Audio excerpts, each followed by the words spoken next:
Friends, कभी कभी गाल के नीचे के हिस्से में कान के नीचे सूजन आ जाती है, जिसे अक्सर लोग टॉन्सिल समझ लेते हैं। डॉक्टर भी इसमें कंफ्यूज हो जाते हैं। तो टॉन्सिल्स और गलसुआ में क्या अंतर होता है और इसका ट्रीटमेंट कैसे किया जाता है, ये आज की वीडियो है। वीडियो पसंद आए तो वीडियो को लाइक करना, शेयर करना और हमारे चैनल को सब्सक्राइब करना। नमस्कार दोस्तों, कैसे हैं आप सभी। मैं वर्षा स्वागत करती हूं आपका अपने channel facts and mean Hindi में। तो आज हम बात कर रहे हैं गलसुआ, मम्प्स या कनफड़ कहते हैं जिसको, उसके बारे में। तो ये एक इन्फेक्शन होता है, संक्रामक रोग होता है जो एक व्यक्ति से दूसरे व्यक्ति में आसानी से फैल जाता है। जबकि टॉन्सिल्स होते हैं वो आपके ही गले में संक्रमण की वजह से होते हैं और दूसरे में नहीं फैलते हैं। तो जो गलसुआ होता है उसमें आपकी लार, छींकने, खांसने या संक्रमित व्यक्ति के साथ में खाना खाने या उसके जूठे बर्तन साझा करने से यह आपको हो जाता है। तो इसमें बहुत तेज़ दर्द होता है, मोस्टली बच्चों में होता है, युवाओं में भी ये पाया जाता है।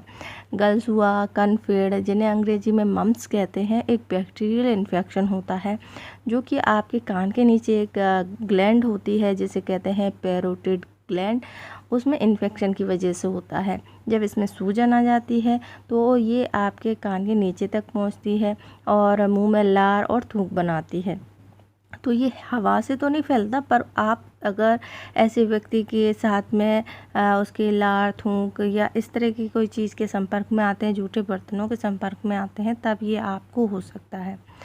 तो इसकी होने की कोई एज नहीं होती है, ज़्यादातर बच्चों में देखने को मिलता है और ये कोई गंभीर बीमारी भी नहीं है।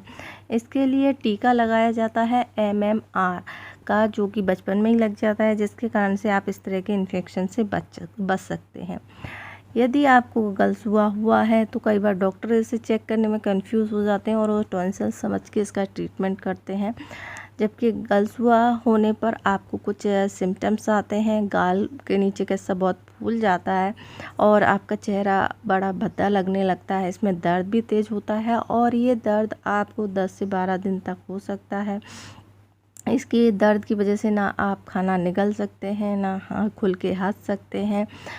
तो इस तरह के इसके सिम्टम आते हैं। इसके साथ साथ आपको खाना निगलने में तकलीफ़ होती है, तो आप खाना भी ढंग से नहीं खा पाते हैं। तो जो कनफेड है या गलसुआ है, इसके सिम्टम्स में आपको जो शुरुआती इन्फेक्शन होता है उसके 15 से 20 दिन पहले ही आपको कुछ सिम्टम्स दिखाई देते हैं। जैसे कि सबसे पहला सिम्टम होता है बुखार आने लगता है आपको, यदि इस तरह का इन्फेक्शन आपको हो रहा है। दूसरा होता है सिर दर्द की समस्या भी आपको देखने को मिल सकती है। तीसरा होता है भूख ना लगना। इस तरह का इन्फेक्शन होने पर रोगी को सिर दर्द और भूख नहीं लगने जैसी समस्या देखने को मिलती है। इसके अलावा आपको चीज़ों को चबाने में, निगलने में दिक्कत होने लगती है, क्योंकि आपकी जो गले की ग्लैंड है उसमें सूजन आ जाती है, इसलिए आप किसी खाना को निगलने और चबाने में दिक्कत महसूस करने लगते हैं। साथ साथ में आपको मुंह खोलने में भी आपको उस जगह पे दर्द महसूस होता है। तो इस तरह के सिम्टम आपको आते हैं जब आपको गलसुआ होता है, मम्प्स होते हैं। तो ये सिम्टम आपको देखने को मिलते हैं। सूजन, इन्फेक्शन ज़्यादा हो जाने पर सूजन दिखाई देने लगती है, जो कि गर्दन के पास होती है, कान के निचले हिस्से में होती है। तो इस तरह की सूजन आपको दिखाई देती है। इसके अलावा आपको कान में भारीपन, सुनाई न देने की समस्या भी हो सकती है। तो एक तरल ग्रंथि होती है, तो ये सूजन आपके कान के पीछे की तरफ जाती है, जिसके कारण से आपका मुंह खोलने में दिक्कत होती है। नेक्स्ट होता है प्रजनन क्षमता पर असर। गलसुआ होने पर पुरुषों में अंडकोश में दर्द, प्रजनन क्षमता पर बुरा असर पड़ता है। कभी कभी स्तन, दिमाग की झिल्ली में सूजन भी आ जाती है। इस तरह की आशंकाएं कम होती हैं, पर अगर गंभीर हो जाए रोग तो फिर इस तरह का आपको सुनने में आ सकता है, बहरापन तक हो सकता है। नेक्स्ट जो सिम्टम होता है वो होता है गले में अकड़न। गलसुआ होने पर आपके दोनों तरफ के गाल सूज जाते हैं और साथ साथ में आपकी गर्दन अकड़ जाती है, जिसके कारण से आप उसको हिला डुला नहीं पाते हैं। तो ये सारे सिम्टम होते हैं गलसुआ के। जबकि टॉन्सिल्स होते हैं उसमें आपको जो ग्लैंड होती है उसमें सूजन आती है और ये एक दूसरे से दूसरे व्यक्ति में इतनी जल्दी नहीं फैलती है।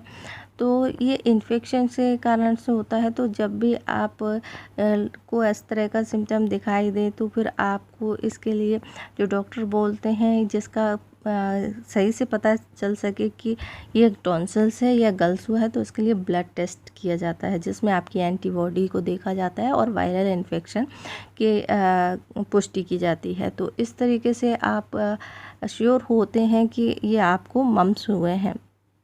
अब मम्स का ट्रीटमेंट कैसे होता है, क्योंकि ये एक वायरस से होता है तो इसके लिए आपको एंटीबायोटिक की दवाएं दी जाती हैं जो कि आपके सूजन को कम करने के लिए दी जाती हैं। कुछ दर्द की दवाएं दी जाती हैं।